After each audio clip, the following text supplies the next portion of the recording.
Good afternoon. My name is Chris Bono. I am a professor of political science and president of the University Senate, and I want to welcome you to today's town hall about the end of the fall semester and beginning of spring semester. Before we begin, I want to encourage you all to ask questions using the Q&A function in the webinar. We will get to as many of these as we can. And because we were trying to get to as many of these as we can, we will jump right into the questions following a brief introduction.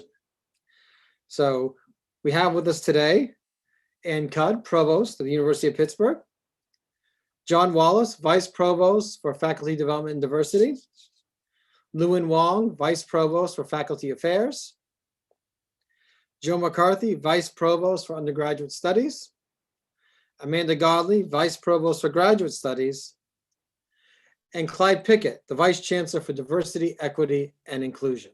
So thank you all for taking the time to do this today, and let's get right into the questions. I will direct a question to the panelists, and if I'm directing it incorrectly, they will direct it appropriately.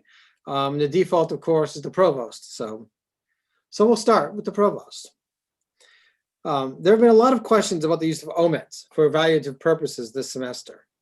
As you know, faculty have been laboring under very difficult conditions, both at work and at home. Will omits be used this year to evaluate faculty, this semester to evaluate faculty? And what steps are being taken to ensure that faculty aren't being penalized because of their workload at home as well as at Pitt? Yeah, okay. First of all, thank you very much, Chris, for moderating this. And thanks to the whole team for being here today. And thank you to the faculty who've shown up as well to ask questions and to listen to what we have to say. So as for the OMETs, we will be administering the OMETs. And this is actually a very timely question because just 2 weeks ago, the Faculty Assembly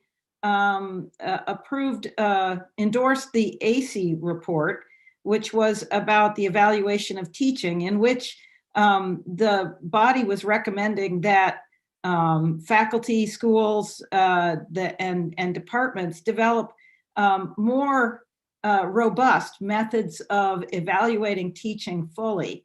And and that's part of what we certainly want to encourage. But we will be using the OMETs. I think that I will be encouraging faculty evaluators, whether that's the deans or the department chairs, to take into account the circumstances of the fall.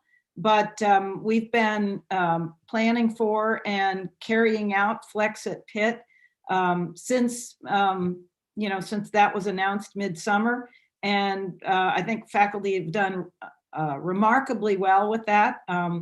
We've been finding that our students are pretty pleased with how things are going, and so yes, we will be using them. And I believe it'll be a positive experience. Yeah, Lewin, just to add, thanks. And first of all, I just wanted to say I understand where faculty are coming from because I'm teaching myself this semester. And as the provost has indicated, she has given guidance to the deans that faculty are laboring under difficult conditions and should not be penalized. And I just thought the faculty might be interested in knowing that the Center for Teaching and Learning has found that there's actually been no real difference. So OMETs for the spring and summer were only provided to individual faculty who could share them with their deans and department chairs if they wished. But what we have found is that there's no difference between the pre-pandemic OMETs and those OMETs. Their faculty do not seem to be suffering any kind of penalty. And so, and as the provost said, it's just one factor in what the deans have been advised should be the basis for evaluation. Right. Thank you for that. Sticking with the fall semester, there's been some current confusion over the shelter in place advice that's been given. We're which seems to many to be neither sheltering nor in place. Can you talk about why students are still being encouraged to attend classes in person? And are you concerned that this undermines the guidance that's being offered from the CMRO? No, I actually, Chris, we are following the guidance of the CMRO, and we will be doing that throughout the time. In fact, the CMRO's explicit guidance was that classroom attendance was perfectly acceptable in the shelter in place. And that's true also, we rely on the CMRO and the expert guidance that they have, as well as the healthcare advisory group and the resilience steering committee to determine what posture we're in and how we should consider those postures. So we are simply following both the resilience framework and the specific guidance with regard to shelter in place of the CMRO.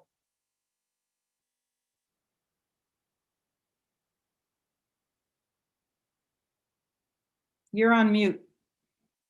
You would think after 8 months, I would know what I'm doing.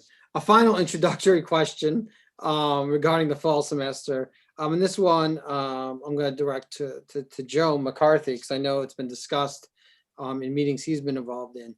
And we've seen other universities move their grading to a SNC system. And this is something that apparently there's a petition going around about from the students. Is Pitt planning to do this? And can you talk about the reasons why we are or are not planning to do this? All right, thanks, Chris. It's a difficult question, right? Both our students and our faculty are struggling through this pandemic. But the conditions in this fall were quite a bit different than what occurred in the spring. It was much more predictable. We stayed in the flex at Pitt mode through the entire time. While the number of in-person classes did wax and wane a little bit, there was not any abrupt pivot at any point during the semester. We are discussing with the Student Government Board tomorrow some plans to potentially ameliorate any hardships that our students had. But I've been keeping my ear to the ground. I've been surveying a number of universities myself, and for the most part, the folks that are going to a modified grading basis nationally are really places that either had, frankly, a plan in place that they could not stick to through the entire semester, or they were very strongly impacted by, by a lot of cases on their campus. Neither of those things are true at Pitt. So ultimately, we're going to do what's going to be in the best interest of our students, but I don't see right now that we're likely to move to the same kind of grading policies that we enacted in the spring. Great, thanks. A couple of questions in the chat about the new guidance from both the state and the county and testing for students.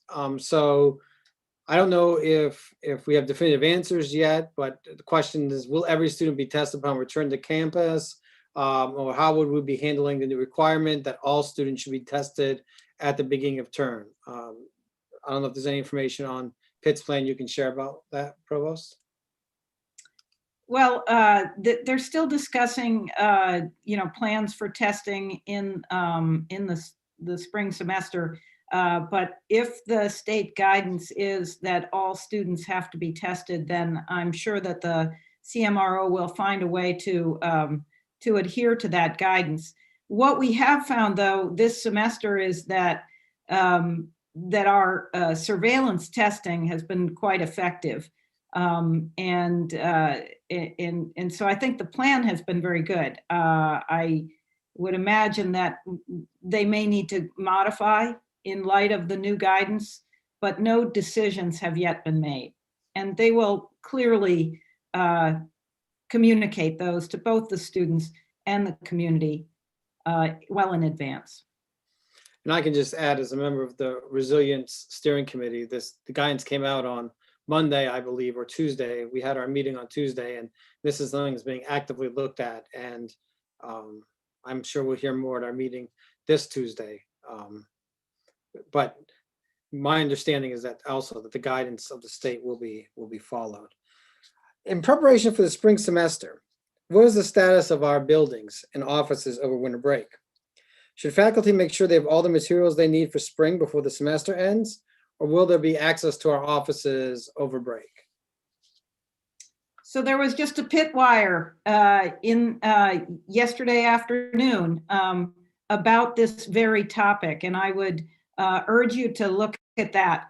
There will be, faculty will be able to access their offices if they have gone through the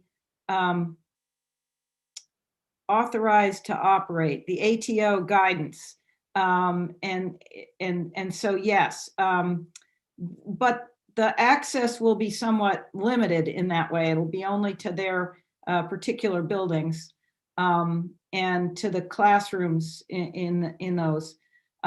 So since there will be limited access to the classrooms for a month-long period, so between December 11th and January 11th, I would recommend that faculty plan ahead if they need to use the classrooms to say film something or do something in there. But again, I would recommend reading the Pitwire story about it, and also, yeah, why not plan ahead and get the things that you know that you're going to need well before the buildings are locked in that kind of holiday mode that they'll be locked in.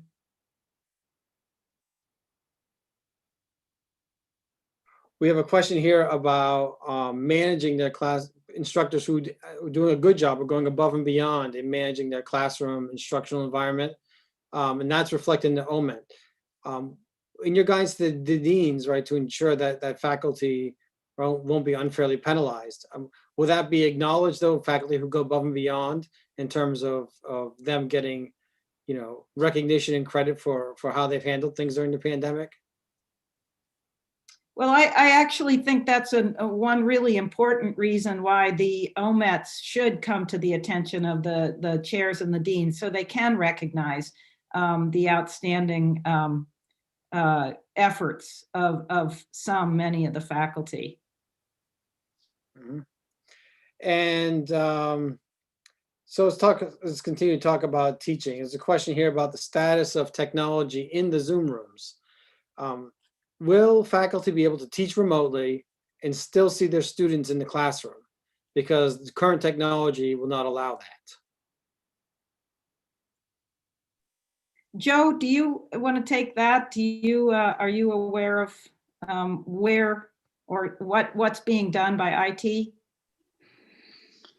Yeah, I don't know how successful they were in getting in some of the sample rigs, but what their plan was to test out some rigs that would allow that in select classrooms, pilot that technology toward the tail end of this current semester. I haven't checked in with them to find out if they had gotten a chance to do that and how successful they were. But I know that we have put in place, some budget planning to try and outfit at least a portion of our Zoom classrooms so that we can have that kind of activity in the spring term, the upcoming spring term. It's not likely that we can do that wholesale. A lot of the classrooms that we have in there are not equipped in such a way that we could have cameras facing the student population in each of those rooms, but we are going to try and do that in some. We have a question. I would also add that we will make available a list of the classrooms that have been fitted out with a camera that's pointed at the students once we have a full list of where that has happened. Great. So we have a question about budgets and about the ancillary budgets and departments. Question from a graduate student whose dissertation research is funded by a grant that's funded from the ancillary budget. In that, it makes sense to cut travel and expenses, but we still need to be able to conduct our research. And so Can you give an update on the budget situation? Enrollment steady or declining? Do we expect additional cuts? Are there policies or are there funds of money in place for graduate students or non-tenured faculty who have had their research budgets cut? Okay, so that's pretty wide ranging. I'll start and then pass it around a little bit. To start with the overall budget or the overall enrollment picture, we are holding steady in our undergraduate enrollment. Graduate enrollment is still a little bit unclear, and that's typical for it to be a little bit more volatile. So we're still waiting to see how that shakes out. So I would say that there's not an enormous budget hit of any sort that we might have worried about that comes from the enrollment. Now, that said, of course, our budgets have been very much affected by additional costs and also lost revenue. So additional costs, especially related to the pandemic, and also lost revenue from football and basketball as we're expecting that. So that's for the university as a whole. And those, speaking of the pandemic costs, we expect that there will be some ways that the federal government will, and even the state government will reimburse some of those costs. We've already seen that with the CARES Act, part of which went to reimburse some of our losses, part of which, a large portion of which went directly to students in need. And then there are also possibly forthcoming FEMA funds from the Federal Emergency Management Administration. That's uncertain at this point, but we are continuing to total up the costs that might be reimbursed from those funds. So I would say the picture is pretty uncertain as to how much of those funds will be reimbursed. Generally speaking, though, the university is still in a strong position and still in a strong position with respect to enrollment. There are pockets like, for example, the international students where we're having some significant, shortfalls of enrollment. That's been experienced, throughout the country, especially by Research One universities. So then the next part of the question had to do with research funding, correct?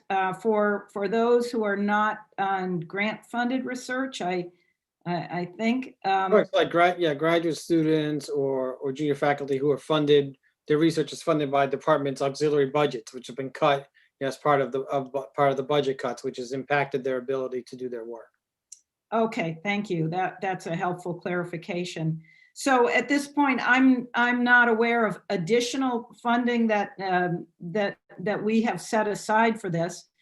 There are often we do have PIT seed funding, momentum grant funding, various typical seed grant funding that will continue. I don't think that graduate students are generally, at least not for the momentum funds. But I'm going to pass it on to Amanda to respond to this question as well. Great, thank you. Well, the question of supporting graduate students is on everyone's mind. It's on my mind. It's on the mind of deans and graduate associate deans. Where we are at this point in time is realizing that the needs differ greatly between departments and programs. And so it's not useful to make a blanket policy for all graduate or PhD students across the university. So what we've been doing is really assessing the need right now and figuring out where students are in terms of funding and potentially running into COVID-related issues with finishing their degrees or being on the job market. So I think what I can say now is we know this varies greatly from program to program. Department chairs, deans, associate deans, provost office, we're all talking about it. We're still in the process of information gathering and better understanding the situation.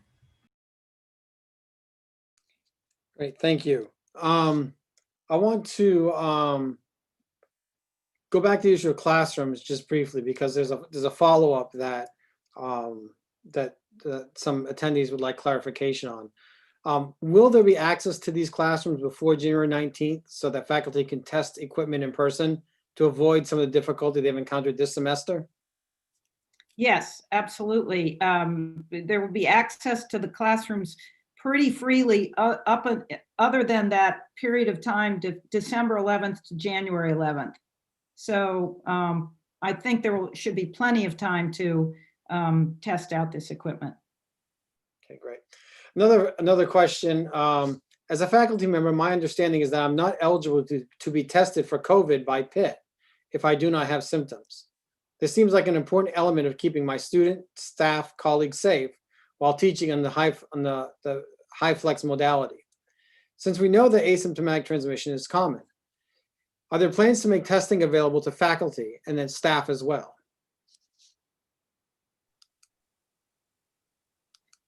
I don't know of any plans to make asymptomatic testing widely available to the entire community, other than through the surveillance testing that is going on with the students.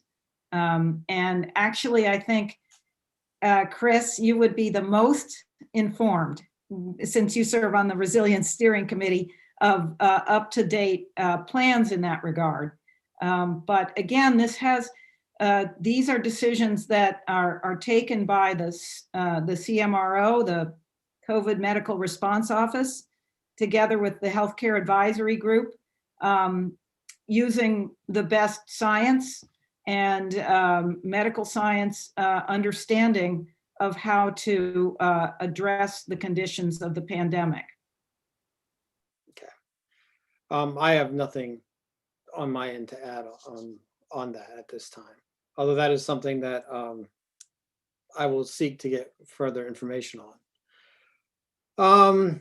Question for Luann. Can you address the problem with the timely processing of faculty contracts this semester? My contract was not formally renewed until mid-October, retroactive to September 1st. How will you ensure that contracts will be processed on time in the future? Yeah, great question. And yes, I understand that there have been delays. A lot of it has to do with the fact that it's a difficult time for our office as well. Faculty records is down in staffing, plus we have more types of matters to process given the pandemic. And so also there's been a transition in the provost office in several vice provosts who have to review things before they get into the system. So that has definitely contributed to delays. And we are working on reducing the backlog and getting our processes more efficient. And I think that our experience will enable us to do a better job moving forward. But I understand that that has been an issue. All right, I want to shift a little bit to the topic of social unrest. The past several months have seen a lot of social unrest, as we know, and Pitt has issued several statements in support of racial justice and equality. What are we doing to advance our efforts in social justice, diversity, and inclusion? At the recent faculty assembly meeting, Dr. Shekar mentioned a coordinated diversity hiring initiative with the Provost's office. Can you talk more about what this is in terms of timeline, process, how many hires, and what specifically is Pitt doing to kind of back up the statements that have been issued over the summer? And I guess I'll direct that to John Wallace and Clyde Pickett first, as two individuals who are working on that issue. You want to go, Clyde, address the social unrest issues first, or I can address the faculty hire initiative? Well, if you lead, then I'll give some more information in terms of the social unrest in general. Absolutely.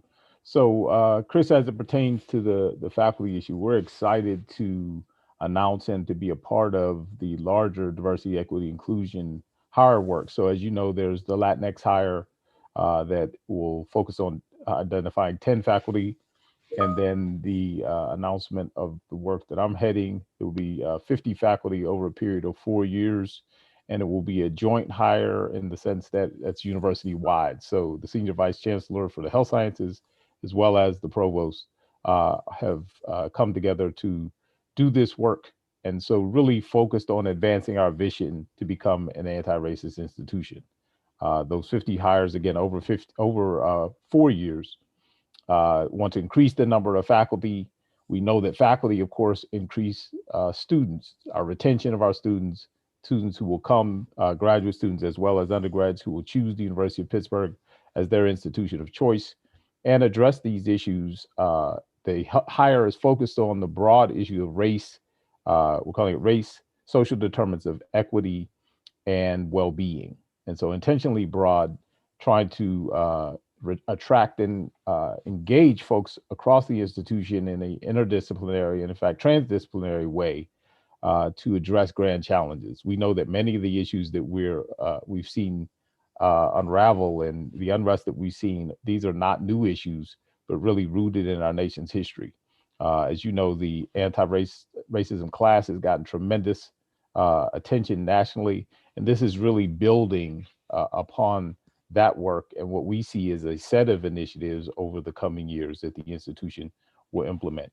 And so we'll also partner with the Center on Race and Social Problems to focus not just on attracting people, but also the issue of retention and promotion, right? And so building in a series of activities around mentorship, providing intellectual home, if you will, for folks, and supporting the clusters and engaging our existing faculty as well. We recognize that bringing in a lot of new faculty is not viable unless we also address the issues and concerns of our existing faculty. So we really see this as a comprehensive initiative built into the larger plan for Pitt that will address the issues of diversity, equity, inclusion, and belonging at the University of Pittsburgh. Absolutely. Thank you, Chris, for giving me the opportunity to be here. Thank you, Dr. Wallace, for those comments. Certainly, as we think about this unrest and our response as a university community, we have to be clear that we have to be committed to changing our internal practices, structures, and attitudes related to the work that we pursue. As we prioritize a more equitable and just Pitt, spot on is our effort to attract more talent. Certainly, that's part of this conversation. But we also have to be mindful, as Dr. Wallace points out, that this is about retaining the talent that we have and being intentional about thinking about training and education. We've put in place, in the spirit of transparency, a social justice website that is on the website of the Office of Diversity and Inclusion that identifies where we are in terms of dashboards to give us an understanding of the current populations that exist, and also identifies the work that we're doing and the actions that we're taking to make our commitment more known across the university and to really underscore the importance of transparency and accountability. Part of that work is in the Office of Diversity, Equity, and Inclusion, and we have prioritized, and this information will be forthcoming, a name change. We will adopt equity formally in our title as we think about how we move a strategic equity agenda forward. For us, in terms of action, that means that we have to be intentional related to evidence and making sure that the decisions that we make and the decisions that are collectively created at the university with the help of faculty are things that we broadcast very widely. And sources and sites like that provide us an opportunity to do so. Part of that conversation absolutely is about culture and sense of belonging and making sure that in an ongoing way, we're reviewing that information and sharing our efforts to move our competency forward, both as a learning community and certainly directly with the expanded community. So as we think about those efforts to continue to underscore and to prioritize being an anti-racist institution, it's about our effort in training and education, and also the way we engage the community in thinking about things like diverse spin. So look forward to the work ahead and more opportunities to think about partnership and collaboration. Hey, Kristen, let me add a little bit in terms of our process. So we engaged faculty from around the institution.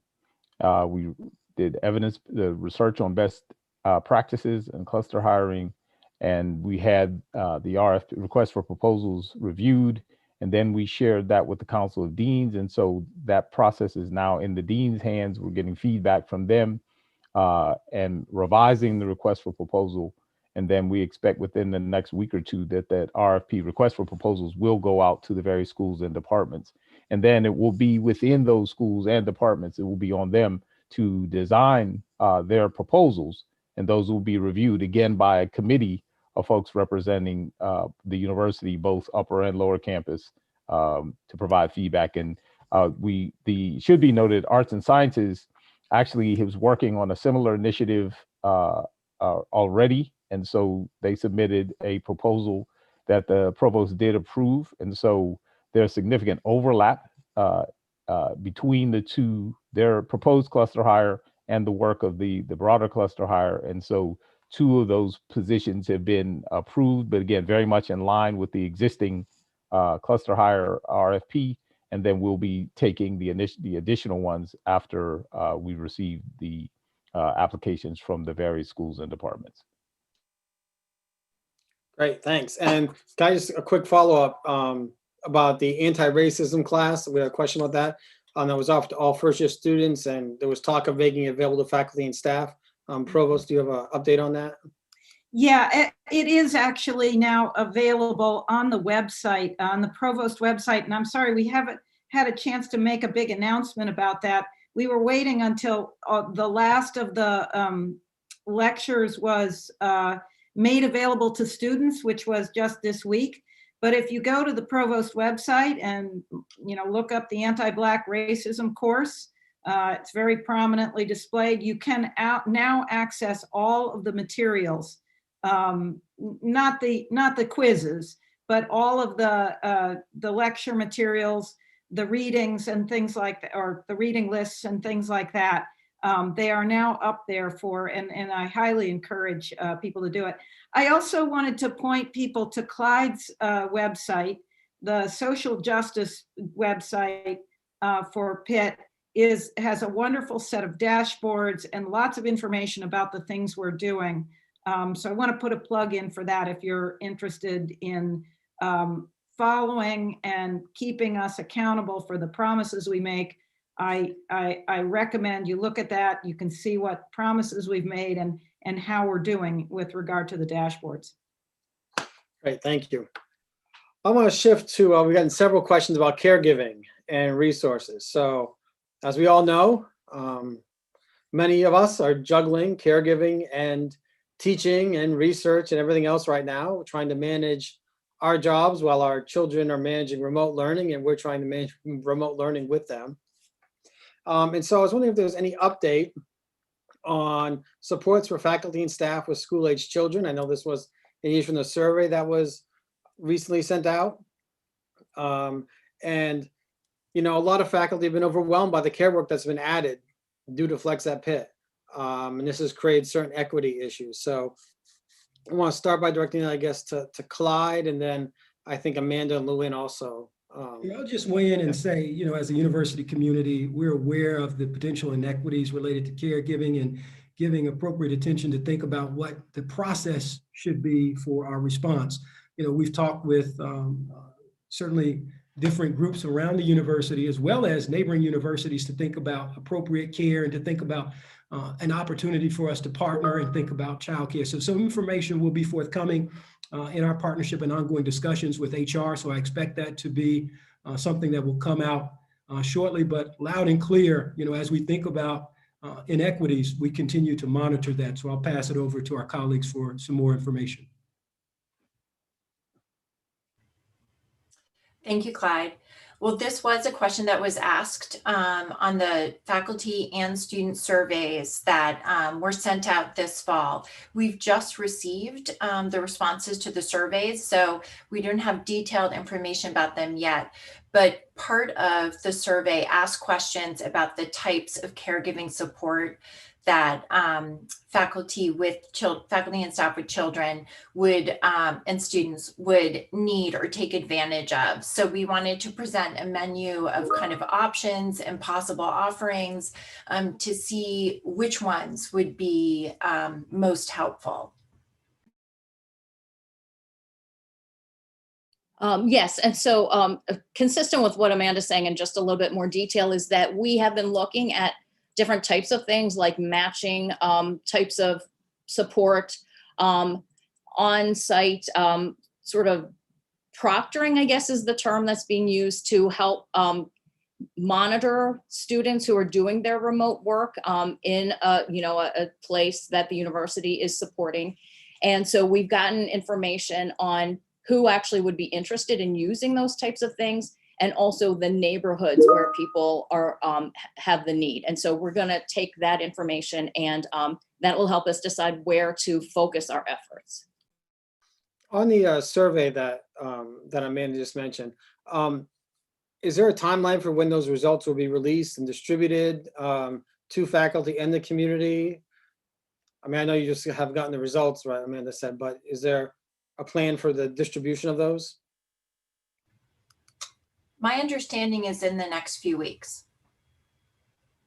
Yeah, we specifically timed it so that we could get information back, compile it, put it into, Tableau and that sort of thing, and make it available to faculty so that it can be useful for them as they're planning their classes for next semester. So that's certainly our intention. We will make that make it available on the provost website as we sort of typically do. Also, we intend to use our typical communication channels such as Pitwire, and perhaps the University Times will decide to also do a story. So we do want to make this, we've gone through the trouble of getting a lot of information, and our faculty was great that, over 50% of the faculty responded to that survey, which is wonderful. The students were a little bit less responsive, but still I think they will provide us with some useful information. Great. This is a question, I think, for Joe. While many elements of Flex at Pitt have functioned throughout the term, academic integrity has been an issue, and the current policy does not apply well to the remote environment. What messaging for spring term will be provided to students promoting academic integrity? And I know a lot of us have heard stories from our colleagues that there's been a rise in academic integrity violations this semester, in part because of the remote learning environment. Thanks, Chris. That's a great question. And I'm going to give, I think, two answers to that question. One that's sort of a business as usual answer, and then another that's a little bit more forward looking. The business as usual answer, Amanda Godley and I have been working with Pitt IT to put together a survey where we're going to reach out to all of the academic units across the university and see how many would be interested in proctoring software to try and sort of maintain the status quo, but do so in a way that we can be a little bit more diligent in policing academic integrity issues as we go. Certainly communicating to students is going to be a very important part of maintaining academic integrity. But what I want to push on a little bit looking forward is, as we all know, Pitt has traditionally relied very heavily on standardized testing as a means for admittance into the university. And so traditional means of assessing our students' learning, high stakes exams, et cetera, have worked very, very well for that population of students because they came in part because they were great at doing standardized high stakes tests. As we move to a sort of a test optional phase in Pitt's history, I really want to challenge people to think a bit more broadly about how we assess learning at Pitt. I know the Teaching Center is really keen, Mike Bridges in particular is really keen on working with people to be a little bit more holistic in the way that we do our assessments and have many more low stakes assessments that really would obviate the need for policing academic integrity, because you're really measuring learning at every single step rather than once or twice where there's a big payoff for cheating. I think it's really going to serve our changing population of students very, very well if we can just culturally shift a bit more toward more low stakes assessments that are distributed more broadly across the curriculum than having these, milestone large exams that we traditionally do. And speaking as an engineer, I know how difficult that's ultimately going to be. But having the broader view that I've gotten from being in the provost office, I really see how important it's going to be as well. All right, there's been a couple of questions here about the library. Why is the library remaining open after the students leave before Thanksgiving? Undergraduates aren't returning to campus, and a comment that this is putting library faculty and staff at unnecessary risk and diverting resources when grad students and faculty are making extensive use of remote services. I'll answer a part of that from the point of view of graduate and professional programs. One thing I've learned through a lot of conversations with graduate associate deans is how different the graduate program's needs are. And there are a number of graduate and professional programs, particularly ones that are clinically based, that require students to be around campus and continue to engage in clinical or academic work further into December than undergrads. Additionally, a lot of graduate students, if they're working on milestones, they're working on dissertations, they, like undergrads, are looking for, need to tap into resources and research resources. So I think when we look at that from the graduate perspective, there's more of a need for library services even after the undergrads leave campus. Okay, anyone else want to add anything to that? All right, question about staffing. Can you tell us more about the status of staffing? We see painful cuts being made at the departmental level in the wake of recent retirement incentives, but we don't see comparable cuts being made at higher administrative levels at the university. Are we simply not seeing what is actually happening, or does this reflect a future trend for the university, where lower level staffing will continue to shrink and higher administration staffing will continue to expand?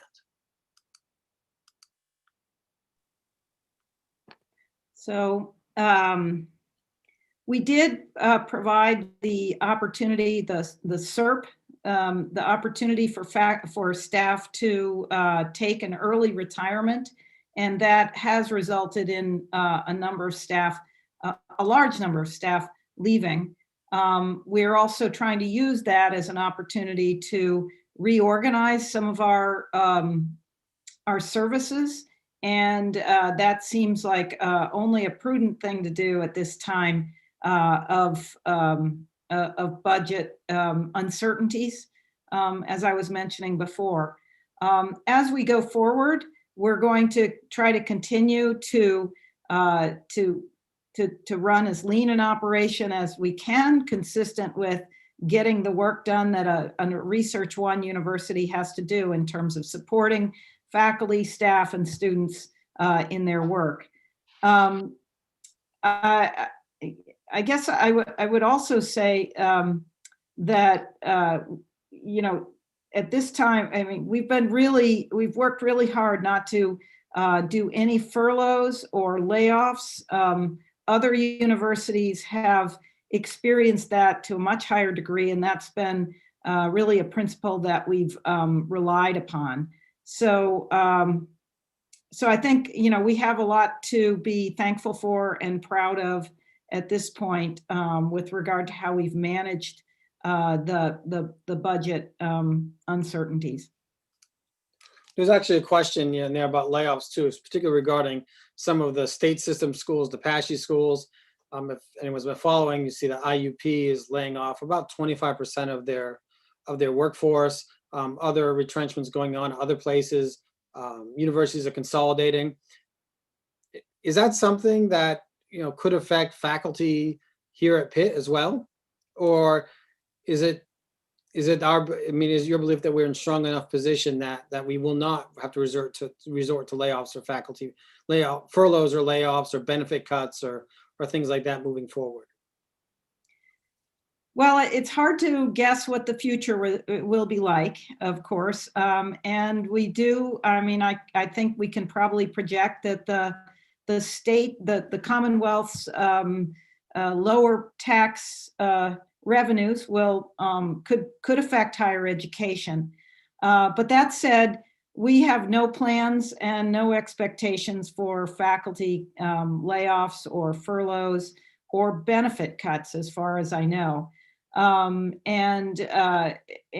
we, you know, we have obviously, I think it should be obvious that we've prioritized protecting our people throughout the pandemic emergency, whether it's been through emergency funds for students or by protecting jobs, including by doing the SERP and the FRIP, the Faculty Retirement Incentive Program, which has allowed us to become a little bit leaner and make some budget cuts without actually having to lay anybody off or do any furloughs. So no, I don't expect us to have to go there. The PASHE schools have been very challenged by the changing demographics and lost enrollments in ways that we at Pitt haven't experienced.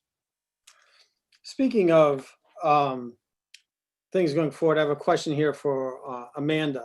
What about extended support in terms of funding and financial assistance for graduate students who can't complete research in this climate due to limited access to sites or caregiving obligations? Specifically, you think about field work, either physical field work or going to the archives or doing that kind of research. And I know that in some schools, so in the Dietrich School, for example, graduate admissions have been suspended for the next year for humanities and social sciences. And so is the plan for some of that money to be reinvested back into extending support for graduate students who aren't able to make progress toward their degree and on their research because of the pandemic? Yes, I mean, I think I can say this because the Dietrich School has publicly said that their first priority is to supporting current students. And so that was exactly the reasoning behind suspending admissions in some of their programs, was to plan ahead for students who might not be able to finish their dissertation research or because of suspension of field work or other reasons. So other schools are in different ways. I think it often depends on whether or not the departments or the schools tend to fund graduate students through external or internal grants or support. And so again, we're right now, I think schools, for a number of reasons, seeing, you know, kind of how long the pandemic has lasted, seeing what job announcements look like right now in academic hiring season, they're right at the point of kind of assessing what graduate students' needs are going to be. Thanks. We've also had some questions about communication and the sometimes uneven and unclear communication regarding policies, operational status, what certain things mean regarding teaching.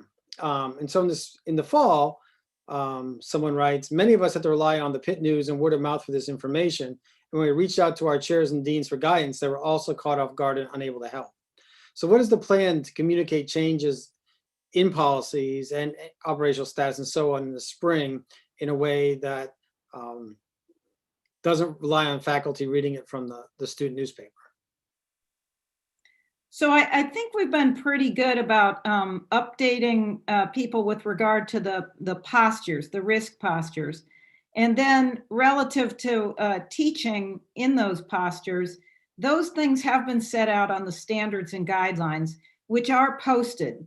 Now, that said, I agree that it's not great to just have to say to faculty, well, go out and find it on the website and read about it. So it is important for us to find other channels to be able to reach out to faculty and make sure that they have all of the information that they need. I'll also, and so, you know, we are committed to doing that, to using Pitwire, to using other media that we can, to the occasional, you know, provost letter out to faculty.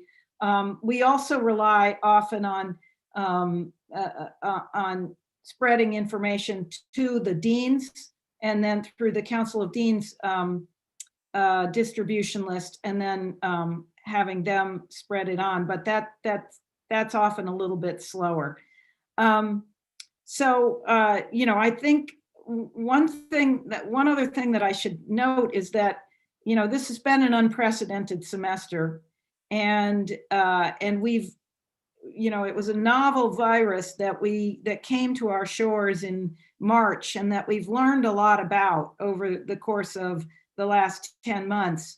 And as we've learned, we have occasionally made changes to those standards and guidelines, which really only makes sense to update them as we get you know, new information.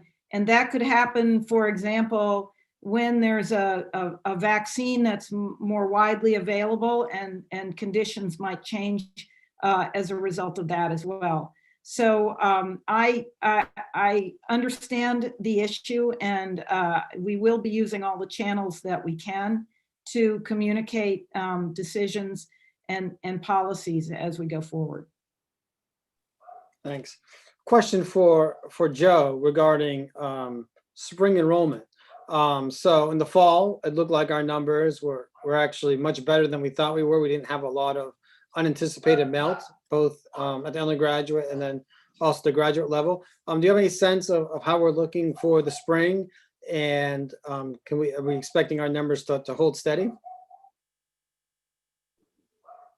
Yeah, thanks, Chris. I want to back up just for a second to add something to Provost Cudd's answer to the last question, which is to harken back to the surveys that we sent out, right? We recognize that, particularly in the current conditions, communication is one of the most difficult things that we can possibly do, at least do a good job with. And so part of that survey to the undergraduates, to the graduate students, and to the faculty were to ask explicitly, what's the best way for us to communicate with you? So we're going to learn a lot as we dig deeper into those surveys, and we're certainly going to use that information.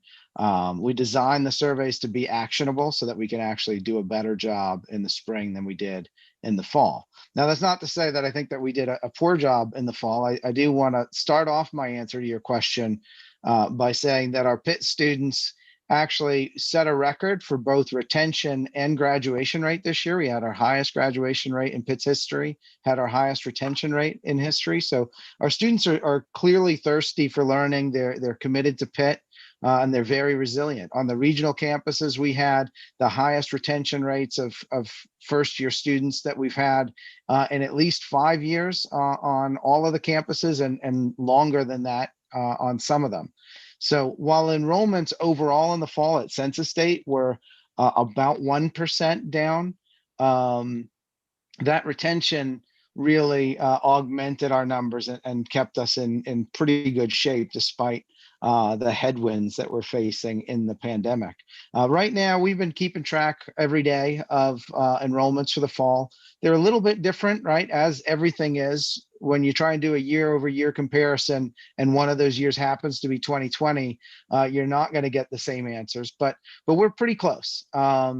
Graduate and undergraduate enrollments are both pretty close to the mark of where we were at this time last year. So I don't anticipate a huge drop off between the fall and the spring. But as far as graduation rate and persistence are concerned, we're in great shape. We in fact had a bit of negative attrition in our upper level populations in this past year, meaning that where we might have 1% of juniors not return as seniors, we actually had people that we thought had stopped. People that never came back for a junior year actually came back in their fourth year as like a delayed junior. So our students, I think, are really doing an outstanding job. And as long as our faculty are as committed as they were in the fall to continuing to make Pitt better, I think that that trend's going to continue to go up as well. Thank you. I have a question for Clyde and John. This has to do with hiring and retention, recruitment of gay, lesbian, and transgender faculty. Are there any initiatives that are being worked on to improve the recruitment, retention, and belonging for gay, lesbian, transgender faculty as well, an area where the university is also lagged behind? I would say my current focus is on these two, the Latinx and the race focused hire, but that does not preclude future initiatives on that issue. But at the moment, these are the two foci. I would append and also say and remind us about intersectionality, and that some of our Latinx and Black faculty would be a part of the LGBTQI community. The other thing to think about as a university community, and Provost Cutt pointed your attention to the social justice website as we think about those dashboards. As a university, we've got some work to do in terms of quantifying our population. So as an office, we've started the process to reach out and think about how we can quantify the population of our LGBTQI faculty. And that's an initiative that we have that's ongoing. So look forward to expanding that work, and as a division, thinking more intently about how we can scale up support for our employee resource groups like Pitt Queer Communities, to think about how we can provide that support. So we've got some work to do there. Thank you. And we have time for one last question. The disruption to the research of pre-tenure faculty has continued to be disrupted. In the spring, we put into place an extension, a type E extension, right, to the tenure clock for pre-tenured faculty. Are there plans for an additional extension to the tenure clock or other accommodations so that these colleagues are not penalized due to the pandemic? Yeah, that's a really great question, and a question that I think universities, especially research universities throughout the country, are wrestling with. And I'm often in conversations with provosts at other universities. So trying to figure out what are best practices, what are other folks doing. I think, one of the things that this pandemic has laid bare is very significant gender inequities in terms of just our society's way of raising children, and who is relied upon in the home to take care of the family primarily, and what that does in a time when the schools are closed and things like that.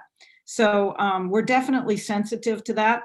And that's a large reason why the first extension was offered. At this time, we don't have any plans for an additional across the board kind of extension.